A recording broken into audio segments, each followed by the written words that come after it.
technically honor among thieves should be honor among rogues. I mean, there are no thieves in D&D.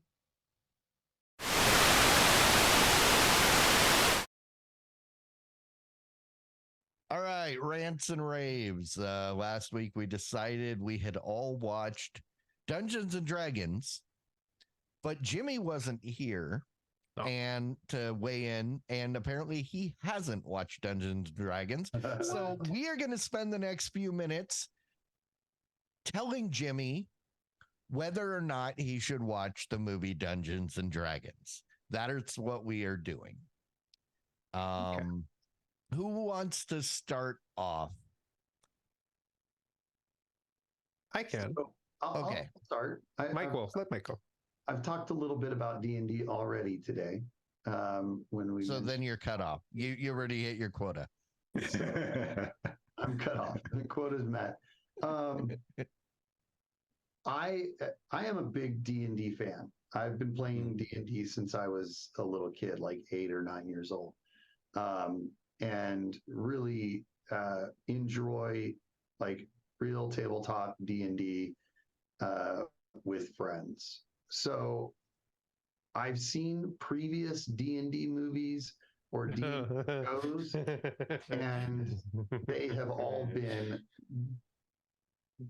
abysmally awful. What about the Saturday morning cartoon Dungeons and Dragons? That was pretty good. Barely D&D. Okay. Sorry. But I don't care about the game. Anyway, it's a Saturday morning cartoon, so that's fine. Yeah. Probably the best thing D&D previous to this movie, but I felt like this movie captured what D&D is about. And is it about the main character imitating Chris Pratt the entire time? That's all I remember. Is I started out the movie watching going, is he going to just do a Chris Pratt impression the entire movie? And then I got to the end of the movie and went, yes. No, yes, I have no idea what you're talking about. I didn't see that at all. But I saw Chris Pine playing a D&D character phenomenally well. That was my opinion. Arguably, Chris Pine played Chris Pine. he is his own character, and he was a version of that character, which fit well with the movie, and he was fine.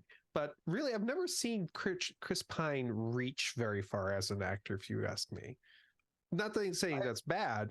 I think he's a great. I don't disagree with that statement. I haven't seen general character. He's been in some stuff that maybe would feel like a bigger stretch than most of what I've seen. Like there was the one with the. I don't even know. The one with the spaceship and the guy with the pointy ears. Yeah, what the hell? I was thinking there was the one with Star Trek. With Olivia, I think it was Olivia Wilde. John. And that horrible that was that one that was out earlier this year about the virtual world. Olivia Wilde and Don't Worry Baby, and the singer dude, the guy that movie was one garbage. I hated that movie so much, and I had to sit through it in the theater. Don't worry, darling. Don't worry, darling. My thought was that was don't watch this, darling. A stretch for him, right? Like that's not in his normal wheelhouse. That said, yes, he was in, I think, The Recruit or some CIA Jack Ryan movie. He was in Star Trek, and he plays the same character. It's a fun character. I like it. Yeah. And it fit very well into the D&D world. Yeah. And I thought it was really enjoyable. So, okay, I'll say this. While Chris Pine did not reach as an actor, neither does in this movie Hugh Grant. But that being said, a few weeks ago when we talked about that movie, what was it? The movie that was Operation Fortune. Yes. In that movie, Yeah. reaches really far. So obviously Hugh Grant can reach, but in this movie, You know what? he's Hugh Grant. I was actually gonna say that Hugh Grant was my favorite thing about this movie. I think he was great. He was great, and he played the right role for this, Yeah. you know. And I've got to say that I am a big fan of Hugh Grant as villains going forward. I Just agree. from now on, he needs to be the villain, and that's just the way he it is. he plays like the nicest, But most sleazy. considerate villain that's so bad. Exactly. And just in the background, you can tell in the back of his voice that he's like skeeving in the background. He knows what he's saying is actually going to go against you, but but he's saying it with a smile, with this look in his eye, like, yeah. I mean, he just seems so sincere and nice, and I enjoyed that character, and it worked really for me too. Jimmy, if you've never played Dungeons and Dragons before in your life, and you went to sit down and watch this movie, and you weren't sitting around other D&D nerds, you'd say, it seems like an okay film. You'd like it just fine. Just to prove that point, I don't play D&D. I don't care about D&D. I watched this movie and I went, it's an okay film. Yeah. Literally. Okay. But there are so many call outs to Dungeons and Dragons that some subtle, some not so subtle. And I didn't get a single one of them, and I don't feel like I missed anything. The smart thing is that they played it right, where that it's not important for you to know this stuff to still be a decent movie. Yeah, but to us who are steeped in the lore of that's Bigby's grasping hand and things like that, will be like totally jazzed about this movie. And look, they did this thing in this way because the rules tell it to happen in this way. They follow a lot on the movie. Well, a lot of us nerds really enjoyed that amount of immersion.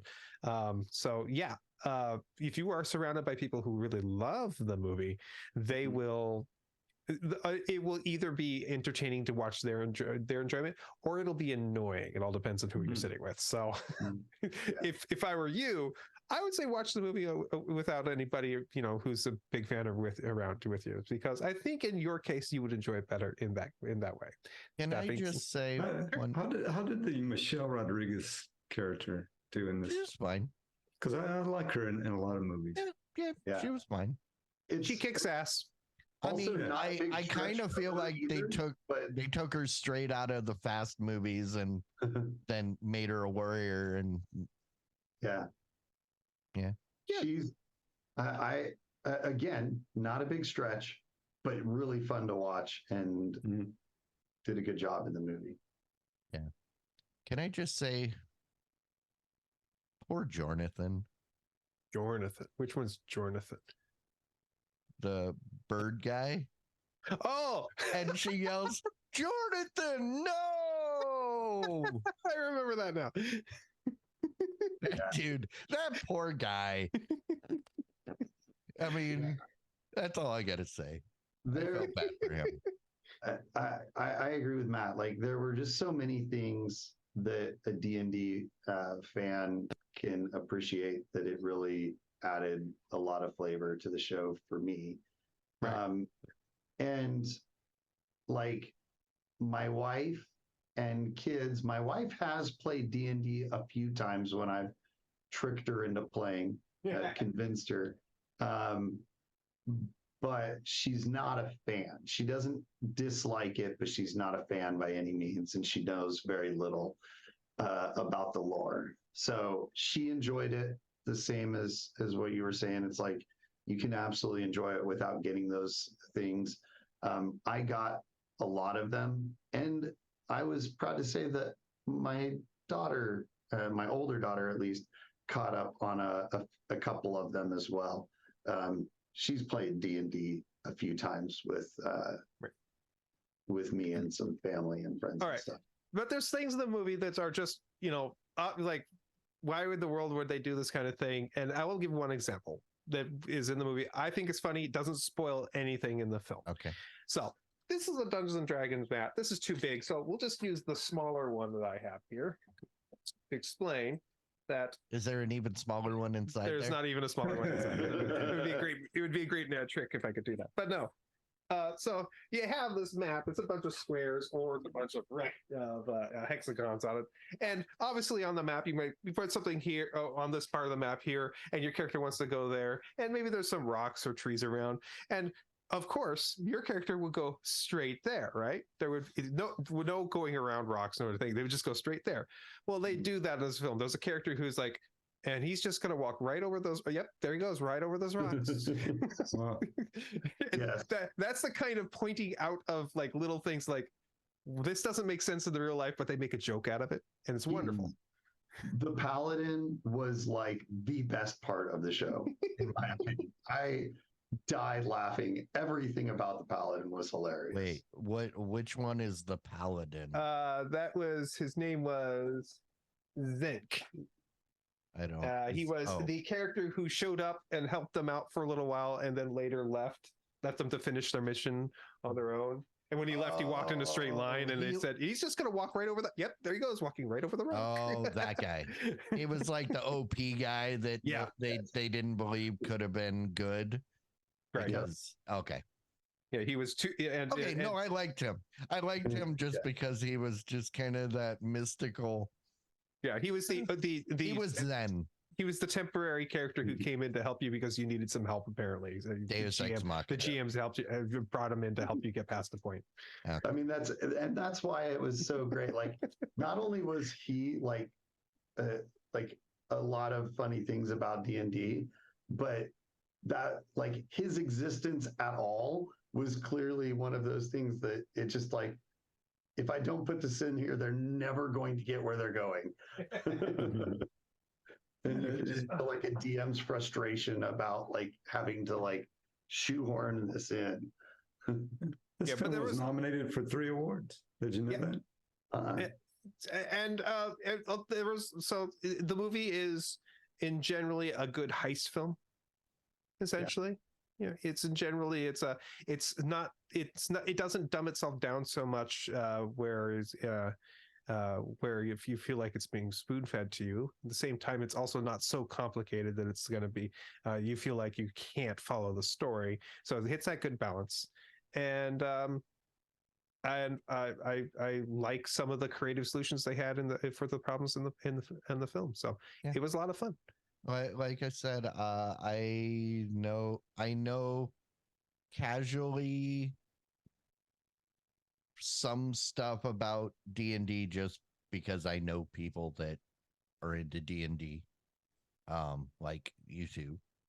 But I enjoyed it. I'm glad I didn't go and see it in the theater. I was glad that I was able to I didn't have to give it my full attention. Sure. But, yeah, it's short enough too for you. I mean, it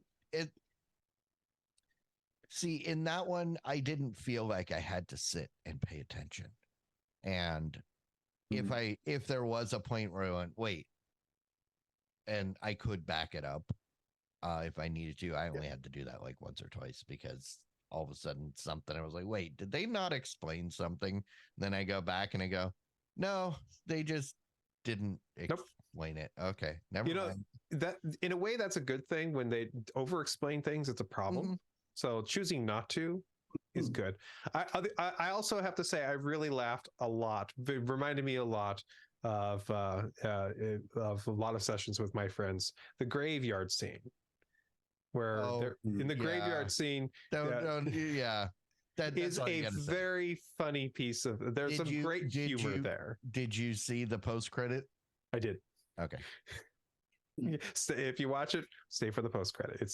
There's one last bit of humor there for you. And I will say, I know that entire movie had to have been nothing but CGI, but it looked okay. Oh, yeah. Is it on a streaming service now? Good question. Yeah, that's how I watched it. I think it was on Amazon. It was either Amazon or Peacock or HBO. It's on one of those for free. Okay. Because it's owned by that company.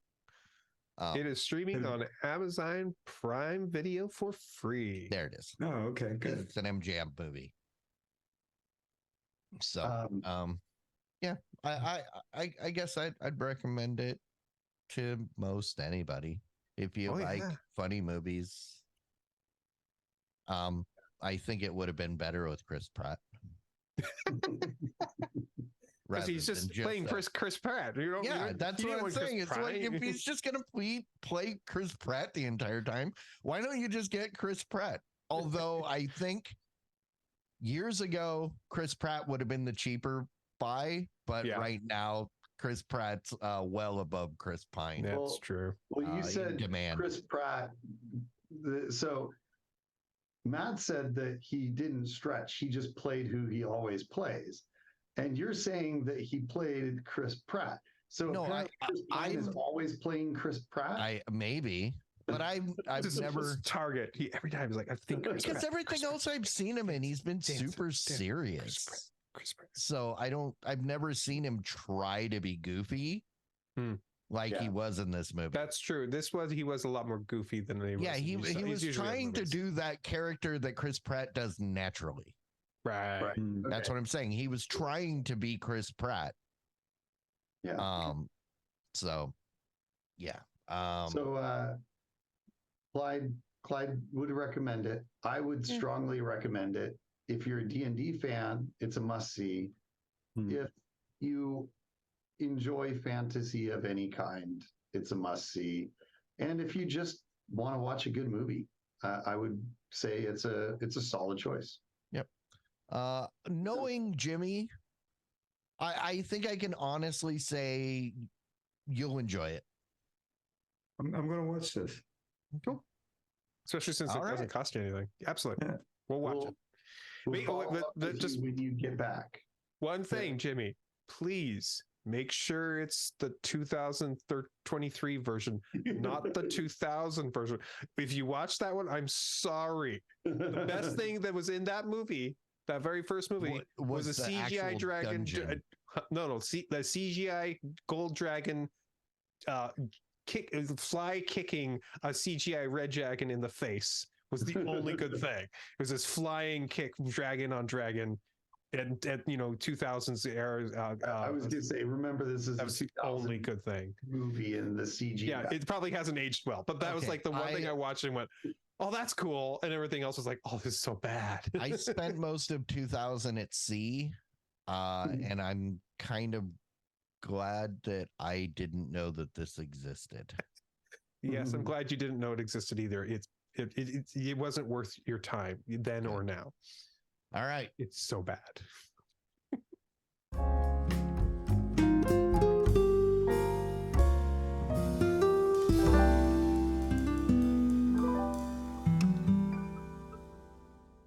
How do I